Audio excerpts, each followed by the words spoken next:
നമസ്കാരം. Raf talk ഫുട്ബോളിലേക്ക് അവർക്കും സ്വാഗതം. CBF ഒഫീഷ്യലായിട്ട് കാര്യം പ്രഖ്യാപിച്ചിരിക്കുകയാണ്. കഴിഞ്ഞ കുറച്ച് നാളുകളായിട്ട് നമ്മളൊക്കെ പ്രതീക്ഷിക്കുന്ന കാര്യം തെറ്റയാണ്. കാർലോ അഞ്ചലോട്ടി ബ്രസീലിനെ നയിക്കും ദീർഘകാലത്തേക്ക്. അടുത്ത 2 വേൾഡ് കപ്പുകളിൽ അദ്ദേഹമായിരിക്കും അവരുടെ കോച്ച്. ഈ തൊട്ടടുത്ത വേൾഡ് കപ്പ്, അടുത്ത മാസം നടക്കുന്ന വേൾഡ് കപ്പ്, അതുകൂടാതെ 2030 വേൾഡ് കപ്പിലും അദ്ദേഹം തന്നെയായിരിക്കും കോച്ച്. ദീർഘകാലത്തേക്കുള്ള കോൺട്രാക്റ്റ് ഒപ്പിട്ടിരിക്കുന്നു.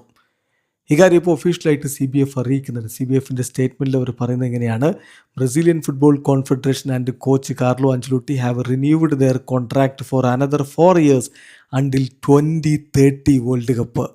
2030 വേൾഡ് കപ്പ് വരെ അദ്ദേഹത്തിൻ്റെ കോൺട്രാക്റ്റ് പുതുക്കിയിരിക്കുന്നു. ആഞ്ചലോട്ടിയുടെ ബ്രസീലിയൻ ദേശീയ ടീമിലെ മാനേജർ എന്ന രൂപത്തിലുള്ള കാലഘട്ടം തുടരും. ഫുട്ബോൾ ചരിത്രത്തിൽ തന്നെ മോസ്റ്റ് സക്സസ്ഫുൾ ആയിട്ടുള്ള ടീമിൻ്റെ കോച്ചായിട്ട് അദ്ദേഹം മുന്നോട്ട് പോവുകയാണ്. തീർച്ചയായിട്ടും CBF എല്ലാ തരത്തിലുള്ള സപ്പോർട്ടും കോച്ചിന് കൊടുക്കുന്നു.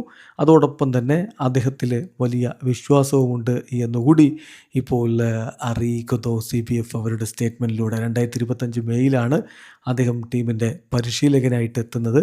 അതിനുശേഷം ബ്രസീലിന് അദ്ദേഹം വേൾഡ് കപ്പിന് യോഗ്യത നേടിക്കൊടുത്തു. ഇപ്പോഴിത് അടുത്ത വേൾഡ് കപ്പിന് സ്ക്വാഡിനെ ഒരുക്കുകയാണ് ചെയ്യുന്നത്. ഏതായാലും CBFൻ്റെ പ്രസിഡന്റ് വലിയ സന്തോഷത്തിലാണ്. അദ്ദേഹം പറയുന്നു, today is a historic day for the CBF and for Brazilian football.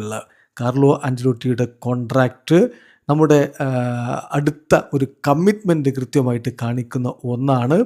വളരെ സ്ട്രോങ് ആയിട്ട് മോഡേൺ ആൻഡ് കോമ്പറ്റിറ്റീവ് സ്ട്രക്ചറിൽ ദേശീയ ടീമിനെ മുന്നോട്ട് കൊണ്ടുപോകാൻ ഇതിലൂടെ കഴിയും.